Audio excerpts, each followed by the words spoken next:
Yes, so this is a letter from His Majesty the King. It's an invitation for a second state visit.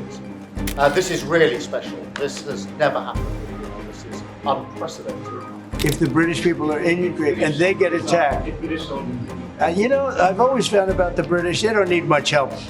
And I think you're going to see eventually, you're going to see drugs stopping, because the country should not be allowing those drugs to come into the United States of America, and we're not going to allow it to happen. So that goes on the 4th of March. Keir Starmer once removed Churchill's portrait, but now praises Trump for displaying it. Why the change? He also handed Trump a letter from King Charles inviting him for a second state visit. Smart diplomacy or political hypocrisy? Well, to know all about this, you have to stay tuned till the end. Yesterday at the White House, an interesting moment took place when Keir Starmer congratulated Donald Trump for having pictures of Winston Churchill around.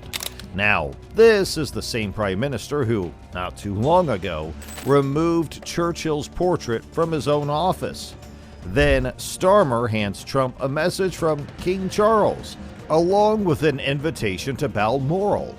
It was almost like, hey, come over for a sleepover, we're best friends now. It all seemed a bit much. James Heal from The Spectator weighed in on the matter, and he saw right through the whole performance. The newspapers are being quite kind to both Starmer and Trump this morning, but I think they're getting it wrong. People in Britain aren't fooled by this. To be fair, Starmer had a decent day politically. He managed to present himself well on the global stage, but the contrast between his words and past actions was impossible to ignore. He once removed Churchill's portrait, now he praises it. He criticized Trump repeatedly, but now he's all smiles. Diplomacy is often about saying what people want to hear, Heal said. And today, Starmer did exactly that. He avoided embarrassment, kept things smooth, and left without any major blunders. But is this what we expect from our Prime Minister? Is the bar really so low that just avoiding humiliation counts as a win? Many people feel that politicians today are more concerned with maintaining their positions than actually standing for something. What made things even more awkward was the presence of David Lammy. Just a few years ago, he was one of the loudest voices opposing Trump's visit to the UK. He even suggested he'd chain himself to Downing Street in protest. But yesterday, there he was, sitting comfortably in the same room as Trump, nodding along. Keir Starmer will do whatever it takes to stay in power over the next few years, and there's no doubt he's a ruthless political player. But is he really effective? Some might argue that he's only effective at making things worse, whether it's the economy, business, or illegal migration. He's distanced himself from the Labour Party's past, and many see him as a hypocrite. But when it comes to appealing to Donald Trump, he certainly knew how to put on a show. He handled Trump carefully, one commentator noted. Presenting that letter from the king, that was a smart move. Trump likes the royal family, so that was bound to go down well. But was it really necessary? Another critic wasn't convinced. It was embarrassing. Do we really need to go that far just to keep Trump happy? Sure, others like Nigel and Boris have cozied up to him in the past, but Starmer's history makes this feel even more cynical. One issue that stood out was Canada. Trump has been making threats towards the country, yet Starmer didn't push back strongly. If anything, I would have liked to see him stand up for Canada. We share a king after all, said a commentator. Instead, it was all about keeping Trump on side. But let's hope this effort actually leads to something useful, maybe a deal or some leverage down the road. During the meeting, Starmer handed Trump a letter from King Charles. The U.S. president seemed pleased, but also made a joke about checking the signature. Am I supposed to read it now? Trump asked. Yes, please do, Starmer replied. Trump glanced at the letter. I've got to tell him what my reaction is, huh? He's a great gentleman. A great, great gentleman. That's really nice. Let me just make sure his signature is on it. Otherwise, it's not quite as meaningful. Starmer quickly assured him, it is. That's quite a signature, isn't it? Trump nodded. A beautiful man. A wonderful man. We appreciate him. I've gotten to know him well. Then came the big moment. Starmer announced, this is an invitation for a second state visit. This has never happened before. It's unprecedented. It shows the strength of our relationship. Trump was clearly impressed. At Windsor, that's really something, he said. But not everyone was convinced. The whole thing just felt awkward, one observer noted. Macron managed to charm Trump with style, but Starmer, he looked uncomfortable.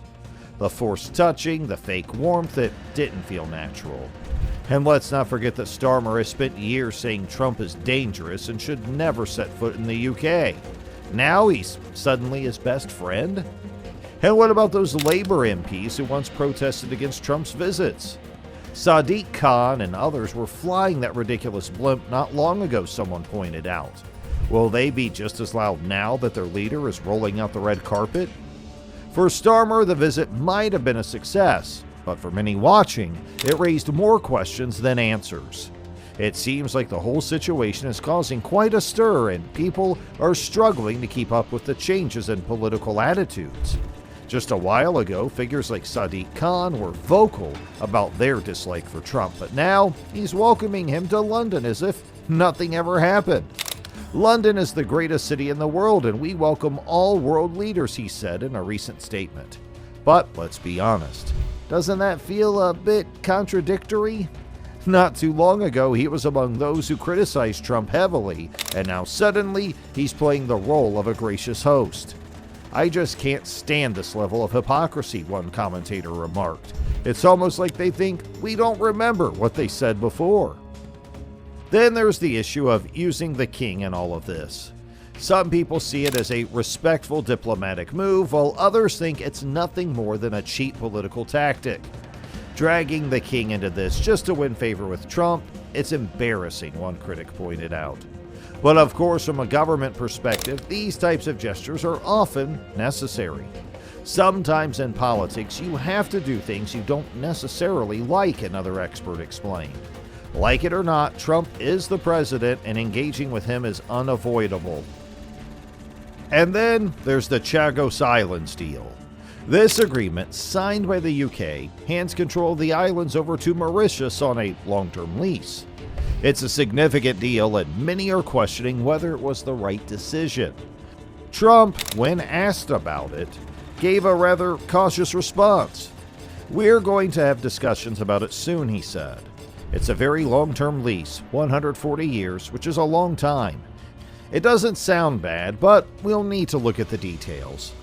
His response suggests that while he's not outright opposed, he wants to review the specifics before fully approving it. What's also raising eyebrows is how Starmer has done a complete turnaround on Trump. In the past, he strongly opposed Boris Johnson's association with Trump, saying an endorsement from Donald Trump tells you everything you need to know about what's wrong with Boris Johnson's politics. Yet, here he is now, engaging with Trump, shaking hands, and presenting a letter from the king. It's funny how quickly things change when you're the one in charge, one commentator noted. When you're in opposition, it's easy to criticize, but once you're in power, suddenly things look a lot different. Ultimately, this was just the first meeting, and there's a long way to go. The UK government hopes to build a strong relationship with Trump, similar to what Japan's former Prime Minister Shinzo Abe had with him. But will it work out that way? One good meeting doesn't mean smooth sailing for the next 4 years, an analyst warned.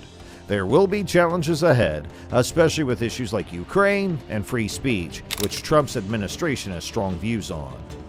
So, what are your views on this? Do let us know in the comment section below. And for more such amazing videos, please do subscribe to our channel.